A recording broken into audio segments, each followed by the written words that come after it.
Hey, welcome back on the Good Morning Artesia radio show. And as we like to do on Wednesdays, we carve out some time for the superintendent, Mr. John Ross Null. Good morning. Good morning, Gene. Appreciate you always making time for us on Wednesdays. Well, we enjoy having you here and getting to talk about what's happening with the Artesia Public Schools. And looks like you've got a career fair coming up. Well, we do, and this is all being done by Artesia High School, and I did want to lead with that and help our high school counseling staff in getting the word out there that on October the 6th, which is coming up pretty quickly, from 1 to 3 p.m., there's going to be a tailgate-style career fair at Bulldog Bowl. It'll be in the Bulldog Bowl parking lot, and the counselors are inviting any aspect of our community with a career path for our students to participate and really trying to make this a great event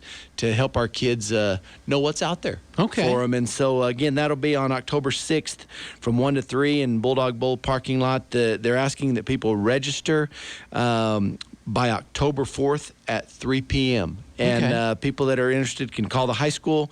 That number 746-9816. And Anessa Golden, Debbie Kennebrew, and Adrian Blackburn are our high school counselors. But it's going to be a really, really neat event, and hope there's good participation. So if you're a business or an industry here in the Artesia area and you want to let potential employees, that's exactly right, or students that are getting ready to graduate or maybe getting close to graduating know what's out there, what's available for them here locally. And they invite folks that are participating, bring pamphlets, pens, other things to pass out to please do so. So that's coming up on October 6th. Okay, well, that's good. And I know you've also got and we've talked about it before, the mill levy. We do have the mill levy coming up, and early voting starts right away, October the 5th, I believe, and so that's less than a week away, and so just really trying to get the word out there, how important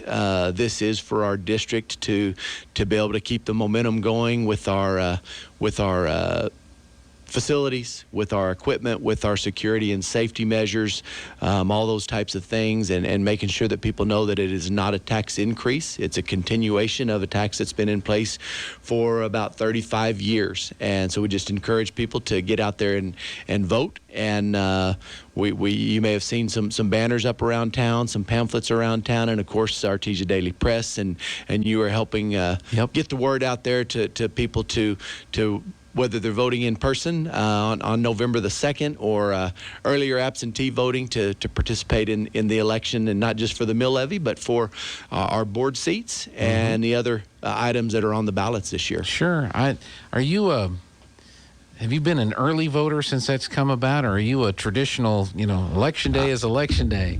To this point, I have been an election day is election day guy, and I anticipate that will continue. I don't know. There's something special about voting on election day that I will most likely continue doing. But there's a lot of people that take advantage of their early voting too. Sure, so and that's good. The more opportunities we can provide, the better. Yeah. So, and talking about facilities, over the last couple of years, there's been quite a bit of upgrades and improvements. When I go to the soccer complex on the new press box, and I look back at the warehouse facility that's being built, that's coming along rather nice. It really is, and it's complete for the most part. And there, I apologize. Let me turn this off.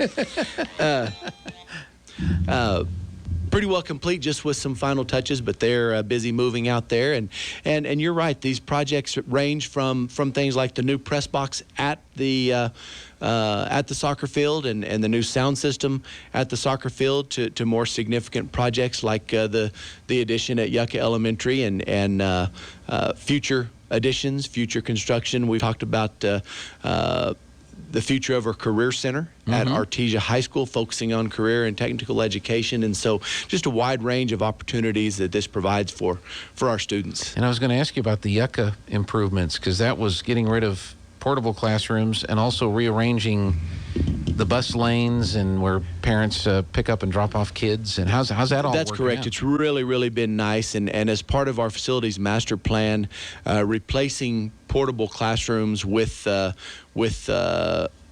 standard construction is one of our goals, and that's exactly what was done at Yucca Elementary, and provided additional classrooms as well as some more specialized spaces for things like STEM, for art, for music, for special education, and so it's really been a good thing. And then along with that are safety measures. For example, the construction of a new bus lane to separate pickup and drop off, and a new bus lane was also constructed at Roselawn Elementary this summer to help in the same fashion. That's fantastic. You mentioned the Career Center. That's a project that was presented to the public a few weeks ago, a couple of months ago, I think. What's been the reaction to that? Has that been received positively? You know, we have had really good conversations for a couple of years now with our community, ranging from the Chamber of Commerce to local industry to just other foundations about the need for preparing students for careers, for work right here in our community, right here in our region. And so that certainly is a goal of that project, and it is going to be a multi-year phased in approach. But we're excited as we move into the early spring to make more progress on that, and we do have design services complete with our architects, and so just moving forward with taking that initial step and getting that project kicked off. Yeah. Has it been decided where you would like that? The current plan, as it's designed right now, and there's still some room for flexibility, and we want to, and one of our projects is to get more community feedback from industry to find out more specifically those needs, because there are spaces that are dedicated spaces right now in the designs, but we want to make sure that that's really what our kids need. But right now there would be really three aspects to it. One would be new construction where the current tennis courts are. At Artesia High School, a new building there. Another phase would be knocking down the current, what we call the annex, at the corner of Richardson and 13th, and new construction there. And then the third phase would be a remodel of the current trades building, where currently auto mechanics, art, and woodworking are right now, which is kind of behind or to the south of the annex. That's exactly right. Yeah. You know, that's exactly right. I got lucky and came across the on YouTube the posting of like the 56 state championship and the 66 or 67 state championship, and you can see that annex building in some of those shots. Yeah. Of course, there was quite a structure for fans and the press for that one state championship game. I mean, it's not there now, but it was right in front of the Red Brick Gym, where it is now, and it looked kind of interesting. And there was one thing I noticed in all those films: everybody dressed up to go to the games.